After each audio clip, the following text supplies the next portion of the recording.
Jekyll et Jekyll sont de drôles d'oiseaux, de joyeux corbeaux. Jekyll et Jekyll font les 400 coups un petit peu partout.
Salut tout le monde, une petite vidéo des locaux. Aujourd'hui on va vous parler d'un sujet très très particulier aux guitares avec Romain du coup. Et Ludo. Voilà, donc les deux personnes qui passent leur temps avec une guitare autour du cou au Locomusic. On va vous parler d'un sujet un petit peu particulier qui nous préoccupe nous les guitaristes, le fuzz, l'overdrive et la distorsion. Alors on va essayer de rendre les choses simples, de faire un petit historique de tout ça pour qu'on comprenne où on en est aujourd'hui, mais sans être très très compliqué. Et puis surtout on va vous donner des exemples, et puis on va vous montrer comment ça marche et les grandes références de tous ces trucs là. Du coup, comment on est arrivé à passer de ce qu'on appelle en guitare un son clair. Je suis un petit peu désaccordé.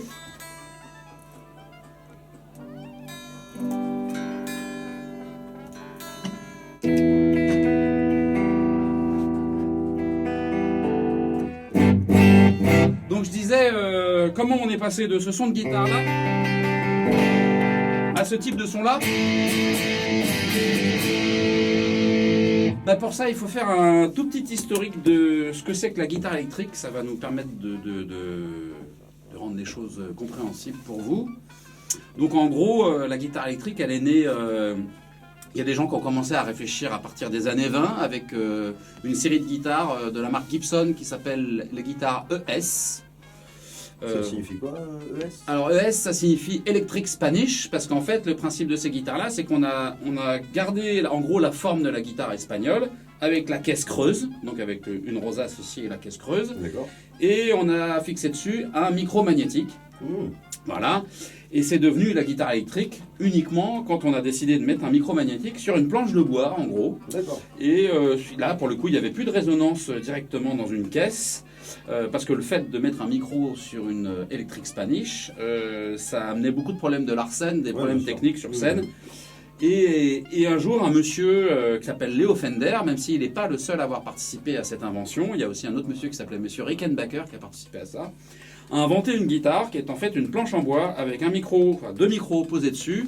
Et ça, c'est ce qu'on appelle réellement la guitare électrique sur laquelle on joue, toi et moi, aujourd'hui. La première guitare électrique. C'est ça, c'était la Telecaster. Alors, on n'en a pas ici. C'est l'ancêtre de la Stratocaster que Romain a dans les mains. Et ça, on peut dire que c'est d'une certaine manière le chef-d'œuvre en fait de Fender, puisque c'est la guitare. Voilà, et puis c'est la guitare la plus copiée de tous les temps. Plus copiée que ça, il n'y a pas. La Stratocaster pour pas la nommer. Donc voilà, du coup... alors comment on a eu ce son distordu alors? Alors en fait, il y a plein d'histoires qui circulent, y compris sur d'autres tutos que vous pourrez voir sur internet dans toute la littérature autour de la guitare électrique. Mais toutes ces histoires ont un point commun, c'est qu'en fait, la distorsion, la saturation, l'overdrive est née à cause d'une erreur. Ah oui, j'avais entendu parler de ça. Voilà, donc il y a plusieurs théories et il y a notamment un morceau de... Alors j'ai pris quelques notes, donc je vous le dis, parce que un monsieur qui s'appelle Link Ray, qui joue un morceau qui s'appelle Rumble, donc on va vous mettre le lien en description. Et on dit que c'est le premier morceau sur lequel on a entendu une guitare avec overdrive, en sachant que cet enregistrement date de 58. Mais ce qu'on dit aussi, c'est que en fait, le monsieur a trouvé ce son-là en faisant tomber son ampli. On dit la même chose du morceau de Ike Turner, Rocket 88, qui est un petit peu saturé aussi. En gros, c'est une panne de l'ampli qui a amené à créer ce son un peu saturé. Alors saturé, on va expliquer ce que ça veut dire aussi. Et puis il y a une autre théorie qui dit que le guitariste des Kings, quand il a joué You Really Got Me, donc un morceau que vous devez tous connaître qui fait à peu près ça.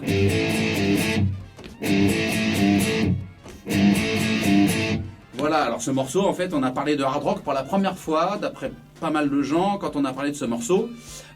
Et l'histoire, c'est que, en fait, le haut-parleur de l'ampli du guitariste de The Kings aurait été cassé pendant un voyage, et il y aurait même un crayon qui aurait été planté dedans, et que c'est ça qui créait le son un petit peu saturé. Il a percé la membrane. Exactement, il a percé la membrane de son ampli, un Vox, si je me trompe pas, à l'époque. Et donc, du coup... il n'a pas fait exprès d'avoir ce son, mais ça lui a plu, du coup il a décidé d'enregistrer la chanson comme ça. Et depuis, nous tous, en fait, on reproduit ça. Mais alors comment on est passé de ça à ça? Alors, du coup, comme ça plaisait beaucoup et au public, et ça a permis de créer des nouveaux sons, des nouvelles sonorités, et donc en fait l'industrie de la musique s'est rendu compte que peut-être qu'il y avait moyen de gagner un petit peu de sous sur l'affaire, et puis de créer, faire évoluer, et de faire évoluer les choses, et d'aller plus loin dans la création sonore. Du coup, les fabricants d'amplis ont décidé à la fois de mettre des overdrives, c'est-à-dire de booster les amplis de manière à ce que l'overdrive soit intégré à l'ampli et que ce soit quelque chose de standard. C'est devenu un standard en fait. Au début, il fallait, pour avoir de l'overdrive, pousser les amplis très très fort. Avec le volume, ouais. Du coup, c'était assez insupportable et pour les musiciens sur scène et pour les gens dans les premiers rangs. Du coup, les fabricants ont redoublé d'inventivité pour permettre de jouer très fort, pas fort, avec un son saturé et de pouvoir régler ce son. Et puis il y a une autre solution, et en fait les fabricants ont aussi créé ce qui s'appelle des pédales d'effet pour reproduire ce son qu'on aime bien à partir de petits schémas électroniques. Donc là on a une copie de la Fuzz Face, de la Fuzz qui a été inventée par Gibson en 62, c'est bien ça. Ouais. Et c'était pas celle-ci, hein, c'était une autre. Mais celle-ci, c'est une copie d'une assez ancienne aussi. Voilà, une copie, donc signature Hendrix de Dunlop qui fait ça. Et on peut écouter un échantillon du son si vous voulez. Alors du coup, ce son-là, en fait, si par exemple on a envie d'entendre ce son-là, on peut aller par exemple voir la vidéo d'Hendrix à Woodstock. Ouais, Foxy Ladies, Purple Haze, tous ces morceaux-là, Hendrix aimait bien mélanger la Fuzz Face avec une autre pédale, on fera un autre tuto là-dessus, qui s'appelle l'Octavia, et le Phaser. Donc, on peut voir. Ouais, vas-y. Du coup, alors le fuzz, il a une particularité, c'est que, alors ça veut dire duvet fuzz, parce que c'est assez duveteux comme son, comme on dit. C'est une saturation un petit peu particulière, assez brouillonne parfois, selon les pédales qu'on utilise, et qui prend beaucoup d'espace. C'est-à-dire deux guitaristes avec des pédales fuzz sur scène, ça commencerait à devenir un petit peu compliqué à gérer. C'est un type de saturation qui prend beaucoup d'espace. Vous allez l'entendre tout de suite, du coup, avec Romain. Là,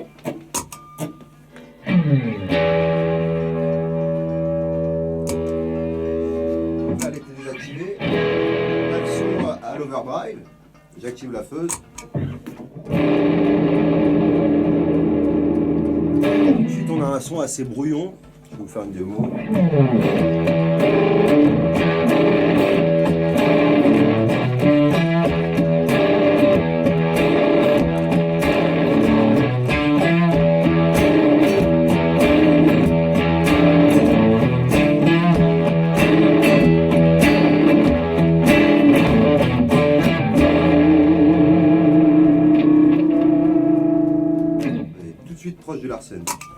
Ouais, alors c'est effectivement assez rapidement le souk dans le son.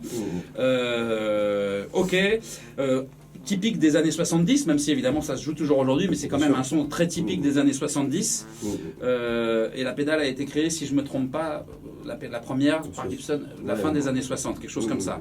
Si 62, je crois. Ah, 62 J'avais relevé, ouais. Ok. Oui, c'est ça, c'est On 62. peut l'entendre justement sur Satisfaction, hein, c'était ça aussi.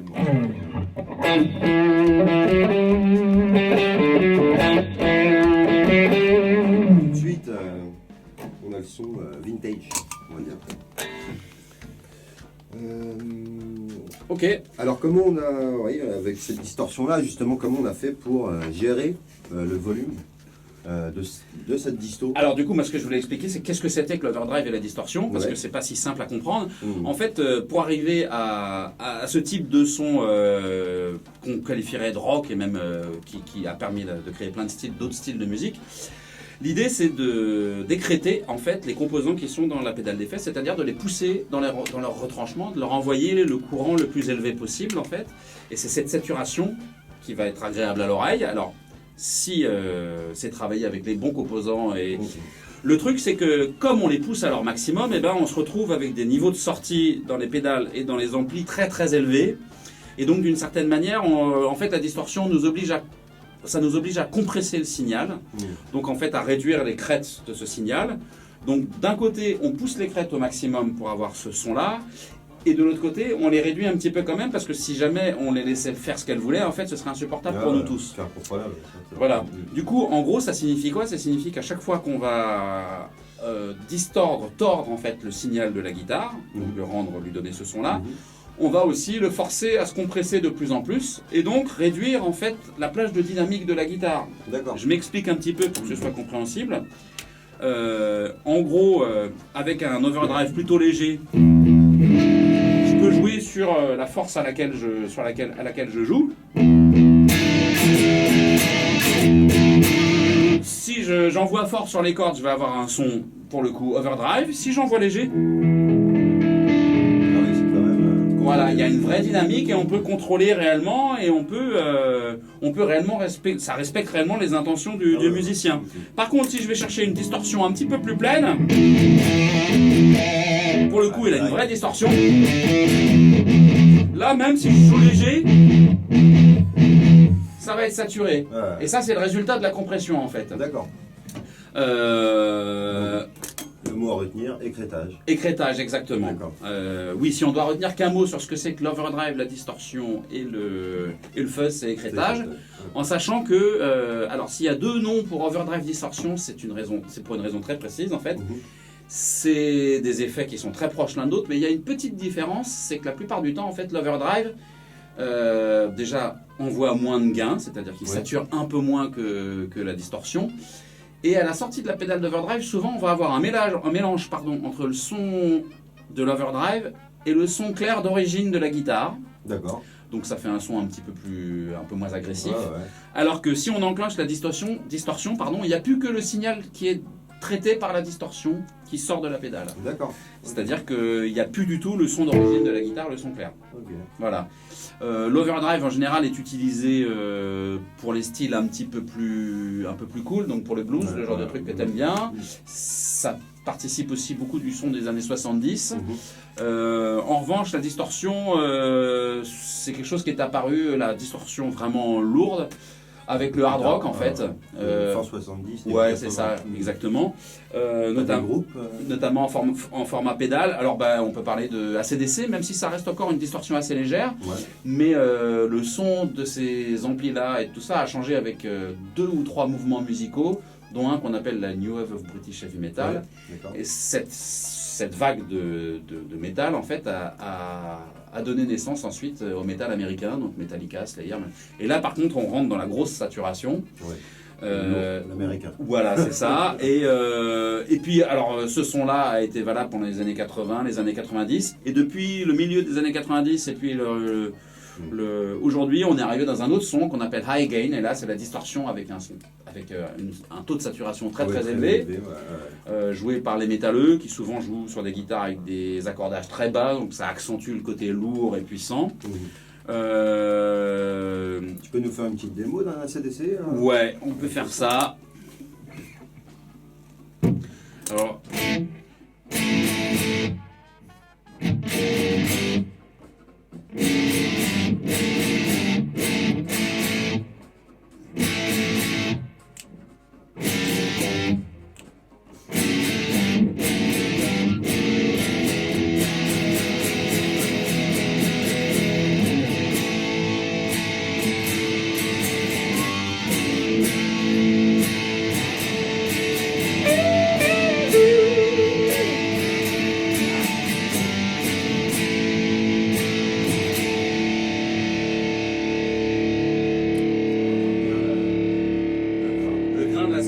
Ouais.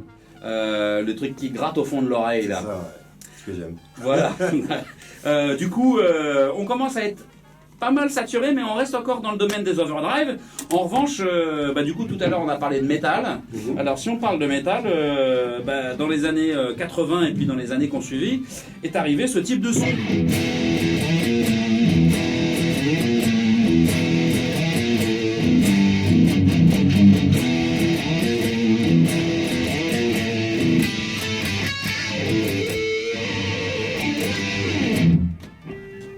Morceau de Metallica, alors c'est pas un morceau qui date des débuts de Metallica. Maintenant je vais vous faire un truc du tout début de Metallica avec vraiment ce son typique du métal des années 80. Pardon. Du coup ça il faut le mettre à la poubelle, Renaud. Hein. Enfin, c'est très compris. Voilà. Du coup j'en refais un. Donc un morceau qui s'appelle Seek and Destroy et qui est sur le premier album de Metallica, qui est vraiment typique de ce type de son saturé.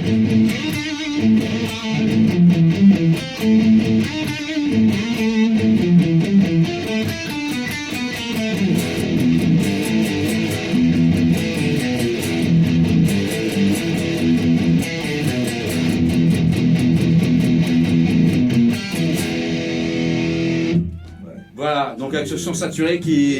J'imagine la basse avec derrière là. Ça... Ouais, qui fait à peu près la même chose, avec un son en partie saturé aussi, parce que la saturation c'est un truc de guitariste, mais ce qu'on n'a pas dit, c'est que c'est aussi parfois un truc de bassiste. Oui. Alors, particulièrement dans le rock qui envoie, et puis dans le métal. Voilà.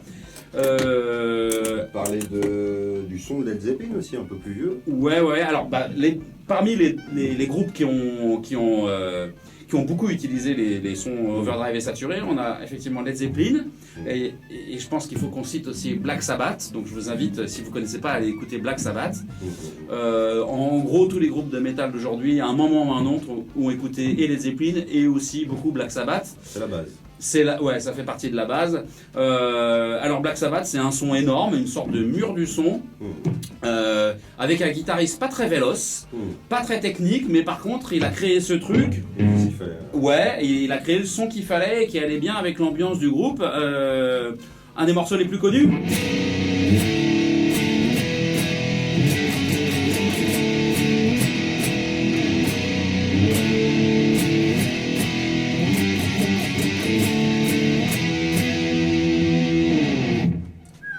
C'est pour ça qu'on appelle ça heavy metal, le côté très lourd. Je peux vous en faire un autre qui est assez significatif aussi, qui s'appelle War Pigs.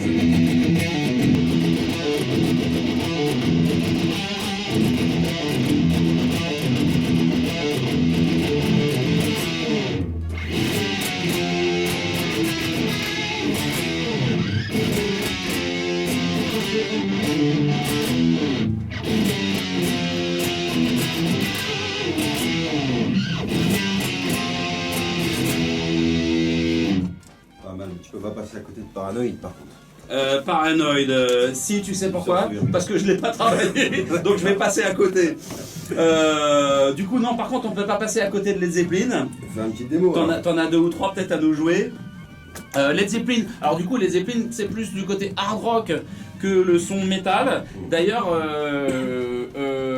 ce son qui est pas mal défini par la guitare qu'on utilise, hein, parce qu'il y a pas que la pédale et l'ampli. La Les Paul qui était beaucoup utilisée par Led Zeppelin, par Jimmy Page.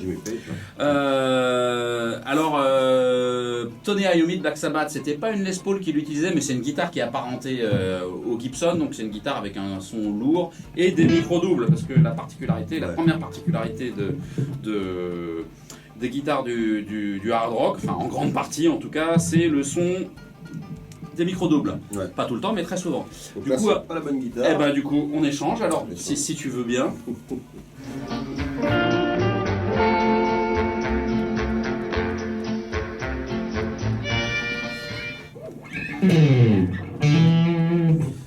Du coup, un morceau de Led Zeppelin, Wall Lotta Love, donc joué par Jimmy Page avec justement ce gros son.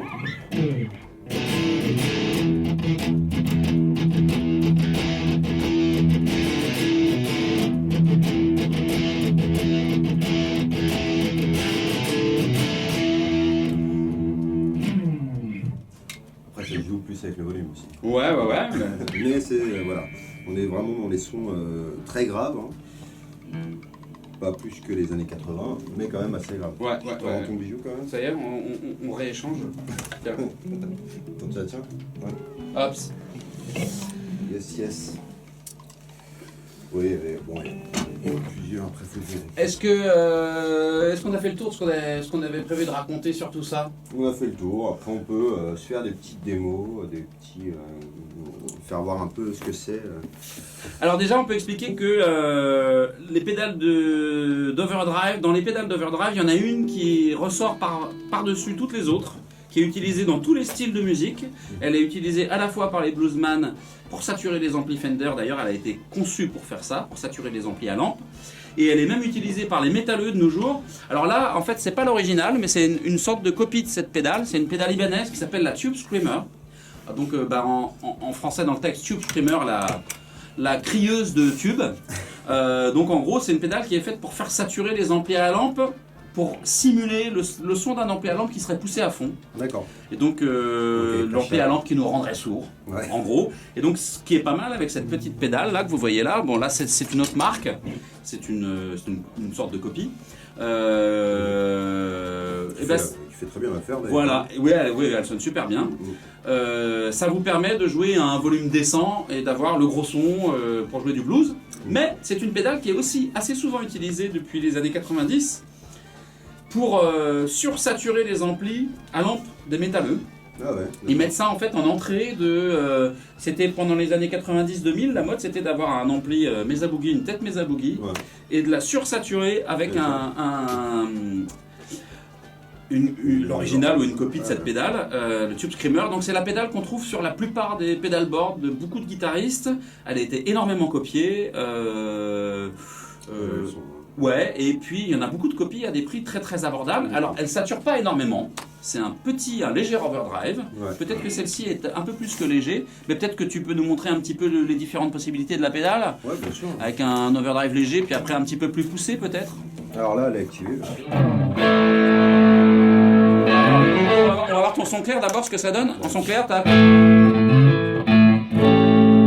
beau son clair hein, sur un ampli Fender, ça sonne pas mal je trouve. Ouais, ok, bah du coup maintenant on va l'activer. On l'active. Donc je suis à peu près à 13 heures partout. Sur la tone, je suis à midi. Et donc on peut sélectionner donc, la position haute, chaud.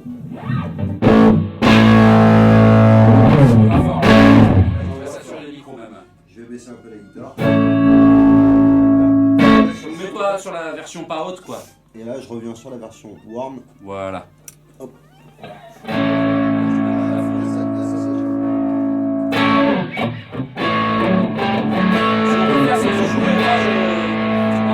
Je manipule les potards pour qu'on voit les différentes possibilités. Vas-y.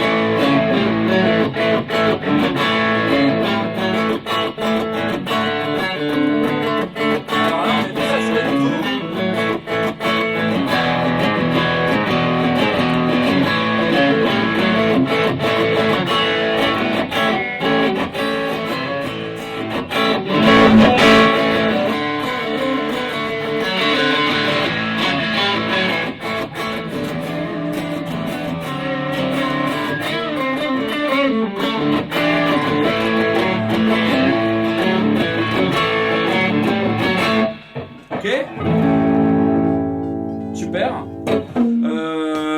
j'ai manipulé les potards pour que vous entendiez un petit peu ce qui se passe. Donc, eh ben, il y a le gros bouton que vous voyez là. En général, il y a 3 contrôles sur cette pédale, la plupart du temps.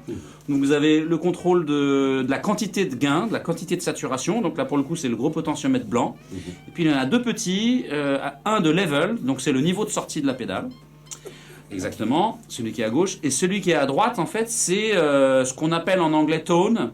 En français, on dirait son, mais en fait, ça veut dire c'est un bouton qui permet de favoriser plutôt les aigus ou de favoriser les graves sur la pédale. En gros, c'est une façon de sculpter le son de la guitare. Voilà, pédale très très répandue. Vous pouvez en trouver à 20 € de copies de cette pédale. C'est un gros son pour une petite pédale. C'est ça. J'adore. Exactement. En sachant que ce pedalboard que vous voyez là est au Locomusic et donc quand vous allez pouvoir revenir nous voir ici, eh ben, il sera disponible pour vous à l'essai, pour les répétitions et pour tout ça. Voilà.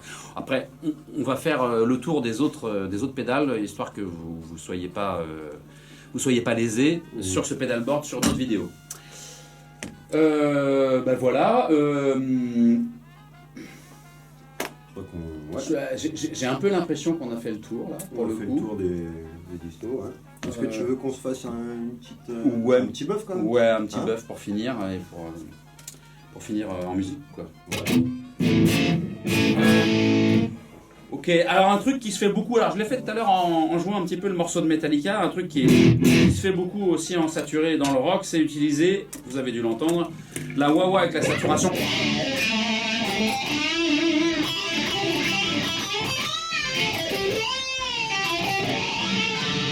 Alors ça c'est une combinaison qui a été utilisée beaucoup par Jimi Hendrix, mais aussi beaucoup dans le métal, je pense à Kirk Hammett de Metallica et tout un tas d'autres gens. Clapton aussi, oui bien sûr. Ouais. C'est une façon de rendre la distorsion encore un petit chouille agressive et de pouvoir modeler le son en temps réel. D'ailleurs Hendrix s'en servait justement pour ça, c'est-à-dire qu'il a laissé activer et donc il servait de cette distorsion, si tu la laisses en aigu, tu vois le son. Ah oui, je me souviens maintenant, du coup ça m'est arrivé de faire ça, je me souviens en particulier d'avoir fait ça.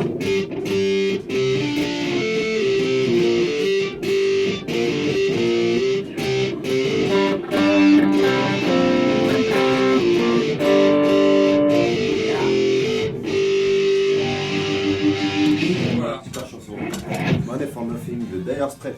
Voilà, donc on va vous mettre tous les liens des chansons qu'on vous a jouées et dont on vous a parlé aujourd'hui. En fait, on va les mettre en dessous de la vidéo. En description, exactement, c'est ça, sous la vidéo. Et puis n'hésitez pas si vous avez surtout des commentaires, des suggestions, des demandes, des renseignements, vous n'hésitez pas, vous écrivez. Et puis n'oubliez pas de vous abonner et puis de mettre un petit pouce sur la vidéo. C'est ça. Ok, donc du coup, qu'est-ce que tu veux qu'on se fasse pour la fin, un petit bœuf vas-y, je te laisse te lancer et puis. En quoi? Comme tu veux. Allez, on y est.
Merci beaucoup. À bientôt. Ciao, à bientôt. C'était les Locomusiques.